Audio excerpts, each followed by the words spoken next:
Bonjour à tous, ici Astalis et on se retrouve dans cette 24e vidéo consacrée à la résolution des cuboïdes. Le but de cette 24e vidéo est de vous montrer comment résoudre facilement le X-Cube. Pour résoudre le X-Cube, vous devrez d'abord être capable de résoudre le T-Cube comme je l'ai montré dans la vidéo précédente.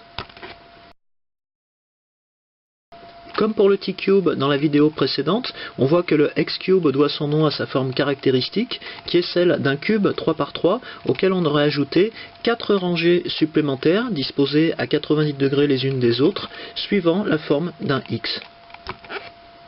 Comme le T-Cube, on constate que le X-Cube peut changer de forme lorsqu'on le mélange.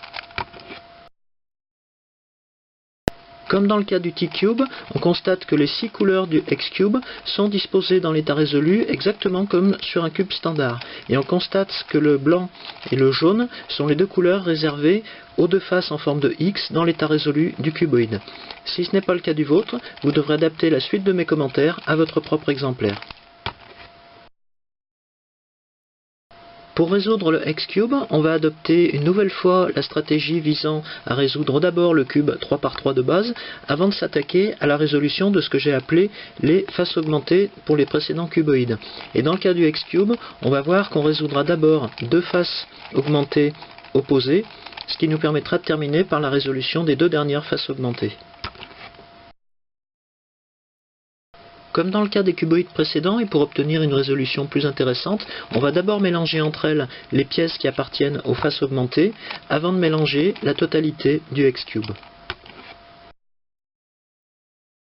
Au début de la résolution du X-Cube, je vais d'abord repérer la position de ces centres augmentés. Donc j'ai ici ce centre, celui-ci, celui-ci, et celui-là.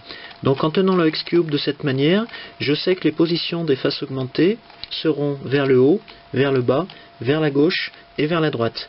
Les deux autres faces sont occupées par les couleurs blanche et jaune. Je vais considérer la face de centre blanc et je vais la disposer vers le bas pour commencer la résolution. Comme pour les cuboïdes précédents, je vais commencer par la création d'une croix sur la face inférieure du X-Cube. Ici, cette croix sera composée de 4 arêtes augmentées autour de ce centre, puisqu'on a ici les 4 centres augmentés. Je viens ici de placer les 4 arêtes augmentées blanches pour former cette croix, et à ce stade de la résolution, la position relative de ces 4 arêtes blanches n'a pas d'importance. Je suis donc libre de les placer dans l'ordre que je veux et à la position que je veux. Pour compléter cette croix inférieure blanche, je vais maintenant devoir mettre en place les 4 coins inférieurs présentant une facette blanche, et d'après la géométrie du X-Cube, je vois que chacun de ces coins aura une géométrie en V, exactement comme celui-ci. J'ai ici mis en place les 4 coins blancs inférieurs du X-Cube et on retrouve bien la forme caractéristique de ce cuboïde. On remarque également qu'on n'a pas eu à choisir les positions respectives de ces 4 coins puisqu'à ce stade de la résolution, ils sont interchangeables.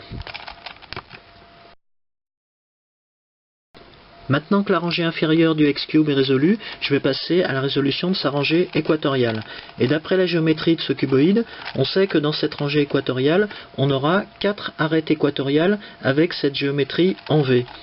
On en a déjà une qui est en place ici, et on va en mettre en place 2 autres dans cette rangée équatoriale.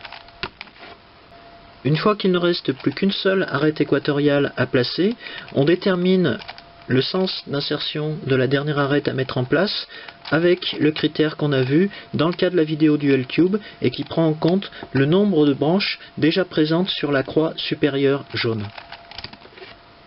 J'ai ici résolu la rangée équatoriale du X-Cube et on vérifie bien lorsque cette rangée est terminée qu'on a un nombre pair de branches dans la croix supérieure jaune puisque c'est ce qu'on cherche. J'en arrive à la résolution de la rangée supérieure du X-Cube et comme avec les autres cuboïdes, je vais chercher à compléter la croix supérieure jaune avec ses branches manquantes. Et comme avec le cube 3×3 standard, lorsque je suis dans ce cas de figure avec 2 branches disposées à 180 degrés l'une de l'autre, je pars de cette disposition et j'applique un algorithme qu'on connaît déjà. Fait, ta, ra, de ri, fils. J'obtiens ce nouveau cas avec deux branches disposées en L, donc je reprends le même algorithme. Fais ta ration de ri, fils. Et cette fois-ci, j'obtiens bien ma croix supérieure jaune. Une fois que ma croix supérieure est reconstituée, il me reste à compléter la face supérieure du cube 3 par 3 de base pour obtenir une face jaune. Ici, je vois que j'ai une croix seule, sans coin jaune apparent. Donc je vais partir de cette disposition, j'ai une facette jaune ici et une autre de ce côté, et je vais appliquer l'algorithme qu'on a l'habitude d'utiliser pour un cube 3 par 3 standard. Rasant ta rive, ta ra tu ri. J'ai ici un coin jaune unique, donc je vais tenir le cuboïde comme ceci, et j'applique à nouveau l'algorithme. Rasant ta rive, ta ra tu ri. Et on voit que j'ai bien résolu la face supérieure de mon cube 3 par 3 de base. Une fois que la face supérieure jaune est résolue sur le X-Cube, on voit qu'on a bien retrouvé la forme initiale du cuboïde, puisque chacun des quatre coins supérieurs présente cette géométrie en V. Et de cette manière, lorsqu'il montre cette facette jaune sur la partie supérieure du cuboïde, il a déjà la bonne orientation dans la rangée supérieure du X-Cube. Une fois que le cube 3 par 3 de base est résolu, on va ensuite résoudre sur le X-Cube deux faces augmentées opposées, en se fiant en particulier à la couleur de leur centre, pour construire dans un premier temps une croix augmentée, dont on orientera correctement chacune des branches, et en la complétant ensuite par les quatre coins correspondants, comme on l'a vu dans le cas du L-Cube et du T-Cube. J'ai ici choisi de résoudre les faces augmentées orange et rouge sur le X-Cube. Je peux donc le tenir comme ceci, et il me reste à résoudre ces deux dernières faces augmentées. Et lorsque je tiens le cuboïde de cette manière, je m'aperçois que résoudre ces deux dernières faces augmentées revient à résoudre les deux dernières rangées sur un cuboïde 3 par 3 par 5 standard. Et on a vu comment faire dans l'une des vidéos précédentes de cette série. De cette manière, on peut, comme avec le T-Cube dans la vidéo précédente, retrouver l'aspect résolu du X-Cube, mais on peut également rencontrer ce cas particulier, c'est-à-dire un cas où il reste une dernière permutation à faire parmi les arêtes de la rangée supérieure du cuboïde. Et on va voir comment le résoudre. Contrairement cette fois-ci au cas du T-Cube, on va ici appliquer l'algorithme qui nous permet d'obtenir cette permutation des deux dernières arêtes. Ici j'ai deux arêtes à 90, donc je vais appliquer cet algorithme. Avec 2 ras ta et 2 por tugay por tugay, je déserte sans aller vers ti et je rétablis la position de la face augmentée droite. On voit qu'on a ici retrouvé l'état résolu du X-Cube, à l'exception de ces trois pièces sur chacune des deux faces opposées. Pour permuter entre elles ces trois pièces, on va s'y prendre exactement de la même manière que sur un grand cube, lorsqu'on permute des centres individuels sur deux faces opposées du cube. Pour ça, je vais disposer mon cuboïde comme ceci, de manière à avoir vers le haut 3 pièces à permuter sur cette face, et 3 pièces à permuter sur cette autre face lorsque je tourne le cuboïde de cette manière. Je vais donc tourner cette rangée comme ceci. Ici, je peux partir du principe que je veux amener 3 pièces blanches sur cette face, mais je ne vais pas pouvoir les amener toutes les 3 à la fois, donc je vais commencer par ces deux-là, par exemple. Ces pièces se trouvent ici, donc je vais faire tourner les deux rangées qui correspondent. Je me retrouve donc avec ces deux pièces sur cette face. Je vais ensuite les isoler dans la troisième rangée, celle qui n'a pas encore tourné. Je les isole sur la face opposée.